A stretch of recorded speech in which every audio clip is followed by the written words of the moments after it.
All right, let's get right into it. The story writing question. I know for a lot of you, this is the one question in the English exam that just causes so much stress. But hey, what if I told you there's a super simple hack, a formula really, that can pretty much guarantee you score full marks? Yeah, for real. Let's break it all down. Struggling with story writing, confused? Yeah, does this sound familiar? You get the prompt, you start writing, but nothing. The story just doesn't flow, you're not sure how to structure it, what to put in, how to end it properly, and boom, you lose marks, and you don't even know why. Well, trust me, you are not alone, and we are going to fix that right now.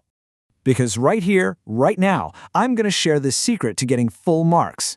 This is it. No more confusion, just a simple, clear path to writing a story that gets top scores. You ready for this? So here it is. This is your golden structure. We're calling it the SCPCR formula.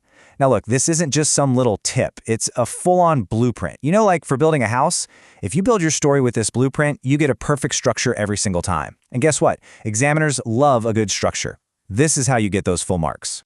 And here's what it stands for. It's so simple. You're going to love it. SCPCR. That's setting, characters, plot, climax, and resolution. Just 5 simple steps. That's it. That's all you need to remember to write an amazing story. So let's look at each one. First up is S for setting. Think of this as the foundation of your story. All you have to do in the first couple of lines is tell the reader 2 things, where and when. That's it. In a small village, on a sunny morning, in a dark forest. See? Super simple. That's your perfect start. Okay, next is C for characters. So who is this story about? All you got to do is introduce your main person and give them one simple quality, like a kind farmer, a lazy student, a brave girl. That one word instantly makes your character more interesting and helps the examiner connect. Now we're at P for plot. This is the main part of your story. You know, what actually happens. The biggest rule here? Use the hints they give you in the question. And then just use simple linking words, like suddenly, then, after that, to connect everything together so it flows really nicely. All right, on to our second C, the climax. This is the most exciting part. It's the big turning point, the main problem, or a huge surprise. This is the part of the story that makes the reader go, whoa. A good climax is what makes your story unforgettable. And finally, R for resolution. This is the ending. You wrap up the whole story, but, and listen very carefully here, you must add a moral. I'm serious. A moral isn't just some nice little extra thing, it is absolutely crucial for getting full marks. Don't forget it. Okay, so theory is great, but let's actually see how this whole thing works in a real example. We're going to take a line you might get in an exam and build a perfect story step by step. Let's do it. So here's our prompt, a very common one. One day, I found a wallet on the road. Okay, so how do we take our SCMCR formula and apply it to this? So let's look at paragraph 1.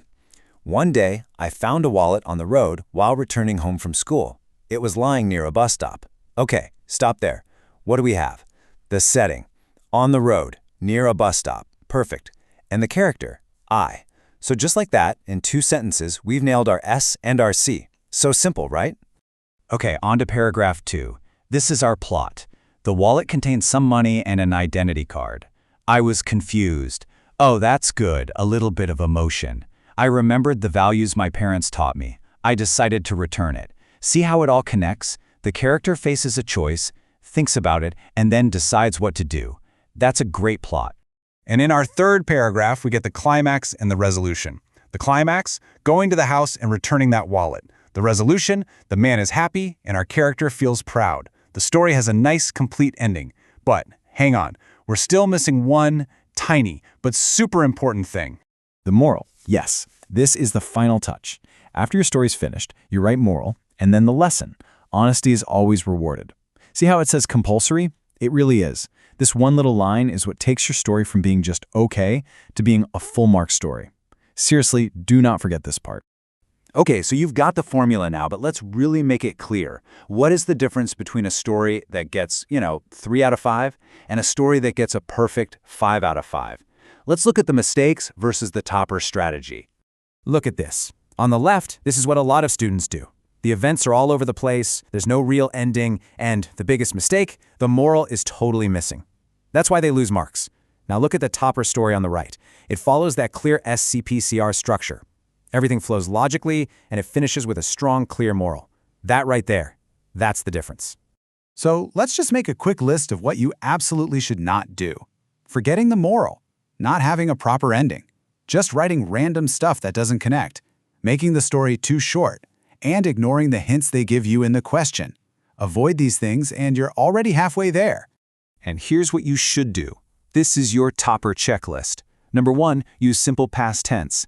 Keep it around 120 to 150 words. Break it into 3 nice, neat paragraphs. Try to add a little emotion, like happiness or fear. And, did I mention this before? I'm going to say it again. Always include a moral. Okay, I get it. That might feel like a lot to remember in the exam hall. So I've got one final memory trick for you. This is the easiest way to remember the whole formula, I promise. Okay, check this out. Instead of SCPR, I want you to remember SCPM. See what we did there? We swapped the R for an M. Why? Because the moral is the most important part of the resolution for getting marks. It's just a little trick to make sure you never ever forget it. So this is it, your final blueprint for the exam. Setting, characters, plot, climax, moral. As soon as you see the story writing question, just scribble SCPCM in the margin. That way you literally cannot forget the most important part. It's that easy. Seriously, just follow this blueprint. It's a proven strategy. Write a simple story, keep it clear, follow the steps, and those full marks, they are absolutely yours for the taking. You can totally do this. And that's it. That's the super hack for story writing. Now go try it out. Practice writing just 1 or 2 stories using this formula, and I swear, you will see a huge difference. Good luck!